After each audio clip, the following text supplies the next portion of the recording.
Hey guys, Professor Bill, Comic Book University, and Die, issue number 2. This is that Dungeons and Dragons-esque kind of comic book where regular people go into the comic book world, kind of like the Dungeons and Dragons cartoon from way back in the day, and a couple other movies from back in the 80s. Anyway, let's get into who made this, and then we'll talk about it in general.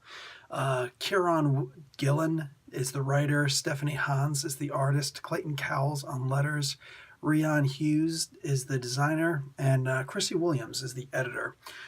So, just straight up, I was not a huge fan of this particular comic out of Image Comics. I really, if you remember, I loved the first issue. It was amazing. But in this issue, I don't know what they did. It's hard to put my finger on anything specifically, but it genuinely just rubbed me the wrong way. In general, Dungeons & Dragons is an established thing, and yeah, you've got other games like Shadowrun and the Star Wars Fantasy Flight games, role-playing game, or the D20 that came out before, and there's just Mutants Masterminds, Marvel Face Rip.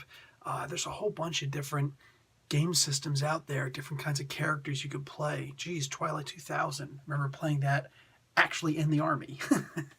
And it was great getting to meet one of the writers. But this one was just a little bit too all over the place. So having the cyborg arm girl, it just didn't make any sense to me. She had a cyborg arm in the world, but then when she left, she just lost her arm entirely. Didn't go back to being her regular arm. Now she's back. She's got the cyborg arm back. What the frig? And then the powers that these guys have, they don't make any sense. I understand they were trying to make a new game world-ish, but just everything there was just enough hint that the stuff still existed. The original. I mean, at the end of the day, everything is going to be a building block off of Dungeons and Dragons. Was it the first role-playing game? No, technically Chainmail was, but yeah, it was the first popular role-playing game. I mean, for the love of God, everything is always going to, in some way, shape, or form, go back to Dungeons and Dragons. I mentioned Shadowrun before.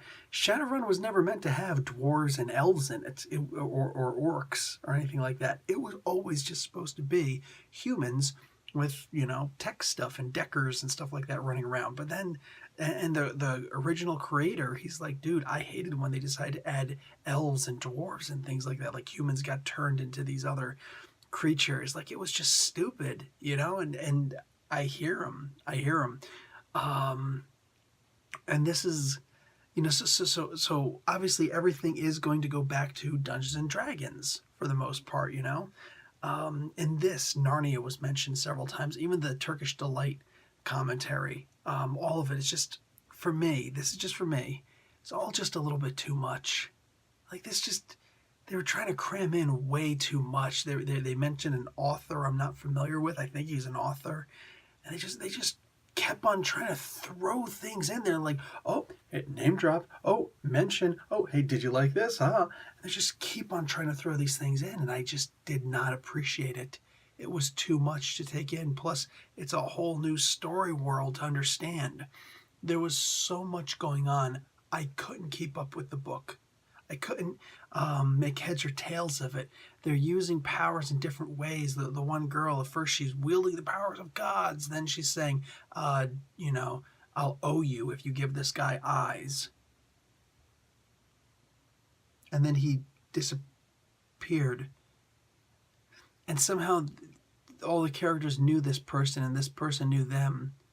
There's a big history, but he dies in this one. And I didn't really get it.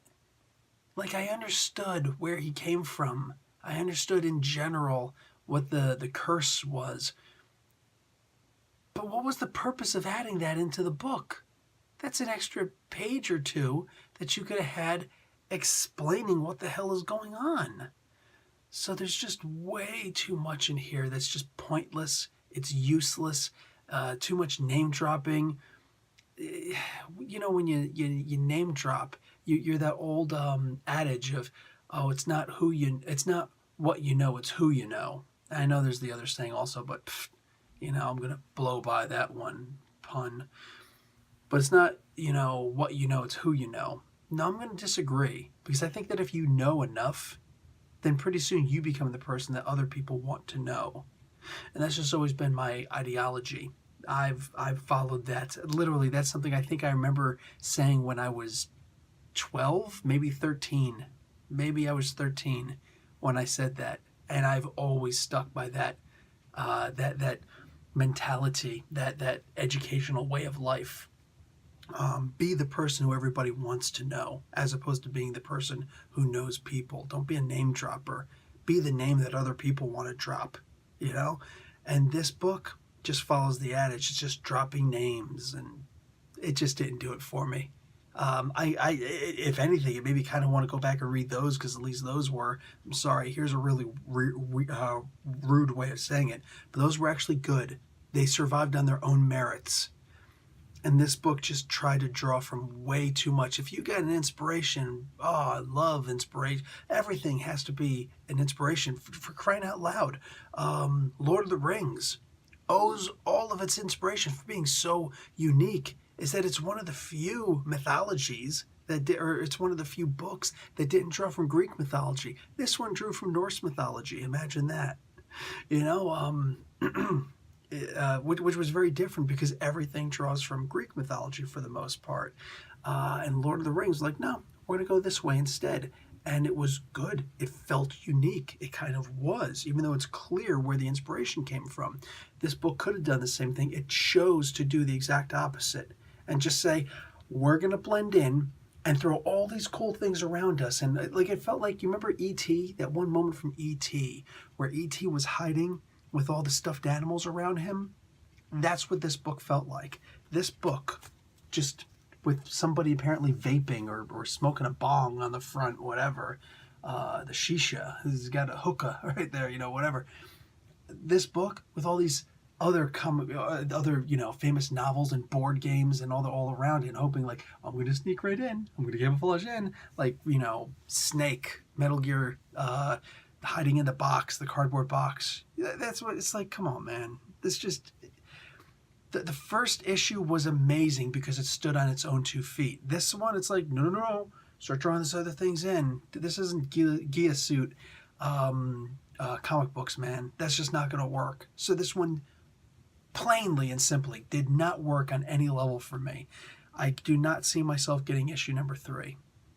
That's a damn shame, because I had so much hope for this book. Anyway, that's going to be it for me, guys. Professor Bill, Comic Book University. Class dismissed.